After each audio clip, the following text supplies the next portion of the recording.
70% जमीन जो है वो डिस्प्यूट हो जाएगा और परिवारों में आपस में झगड़ा, लड़ाई, केस, मुकदमा तुरंत शुरू होना है। तो ये 6 महीना में बहुत बड़ी समस्या ये नीतीश कुमार अपने लिए, जैसे नियति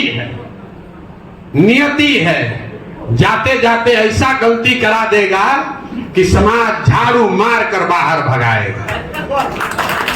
ये 18 साल से इनके दिमाग में नहीं आया था। देखिए ऊपर वाला जब मारता है ना, नीतीश कुमार के बारे में हम लोग क्या सुनते हैं, हमारा बहुत मधुर संबंध है व्यक्तिगत उनसे अभी भी, कि आदमी बहुत नाप तोल के बोलता है, लेकिन भगवान का देखिए लीला कि वही नीतीश कुमार अब ऐसा बोलने लगे हैं कि लोग कहता है क्या बोलता है पता ही नहीं चलता है, कब क्या बोल दे।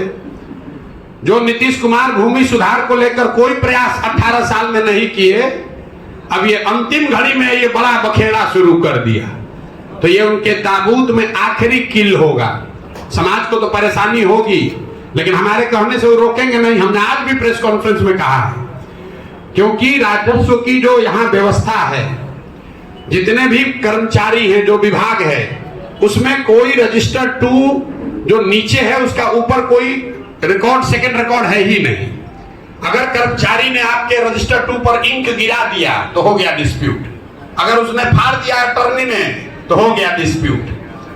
तो बिहार में लैंड रिफॉर्म के लिए जब तक जो अंग्रेजों ने पहली बार माफी कराई थी उससे शुरुआत करनी पड़ेगी, तब जाकर ये जमीन का मामला सुलटेगा। और ये कम से कम 3 से 5 साल का प्रयास होना चाहिए कि चुनाव से पहले ये खोल के लोग दिल्ली से, बॉम्बे से, बेंगलोर से आ रहे हैं और भ्रष्ट तंत्र में अब अंचलाधिकारी, DCLR सब पैसा उनसे ले रहा है, भाई का जमीन बहन पर, बहन का जमीन भाई पर, और ये बहुत बड़ा समस्या समाज में खड़ा होने वाला है। मैं आपसे सहमत हूं, लेकिन आप ये मानकर चलिए कि जाने के क्या बेला है। तो जो आदमी कहता है ना बूढ़ आदमी का मरना है तो कोई तो रीजन होगा ना, गिर गए, हड्डी टूट गया, 2 दिन में मृत्यु हो गई, तो लोग कहता है ना वो गिरे नहीं तो जाने का एक बहाना होता है।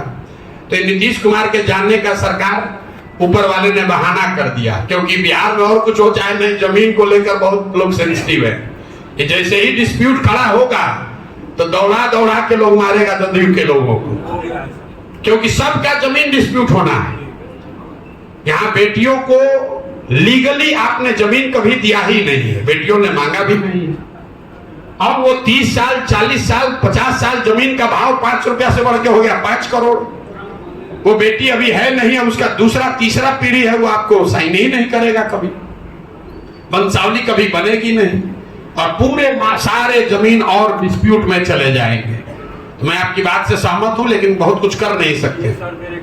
आवाज उठाएंगे, लेकिन ये समस्या बिहार के समाज को फेस करनी पड़ेगी। जो अगली सरकार है उसको फिर से वापस, जिसको कहते हैं बैक टू स्क्वायर वन या going back to the drawing board, वापस जाकर जैसे 1918 में पहली बार जो सर्वे किया गया था उस तरह का सर्वे फिर से करके आपको मालिकाना हक तय करना पड़ेगा, तभी ये रास्ता निकलेगा। वरना ये वंशावली बनाने से ये सॉर्ट आउट होने वाला नहीं है।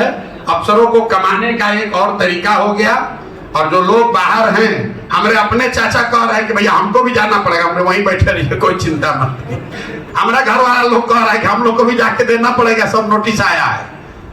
कोई नहीं, इसका कोई मतलब नहीं है, ये हो नहीं पाएगा। सरकार ने पहले वो तंत्र बनाया ही नहीं है जहां पर इस चीज को सॉर्ट आउट किया जा सके।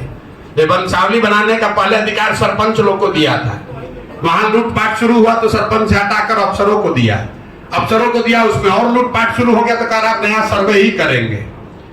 ये आपको है कैंसर और आप चाहते हैं कि एंटीबायोटिक खाकर उसको ठीक कर दें। ये कैंसर है, इसका पूरा इलाज होना चाहिए बिहार में। भूमि सुधार जब तक आप ग्राउंड जीरो से शुरू नहीं करेंगे तब तक यहाँ पर स्थिति सुधरने वाली नहीं है।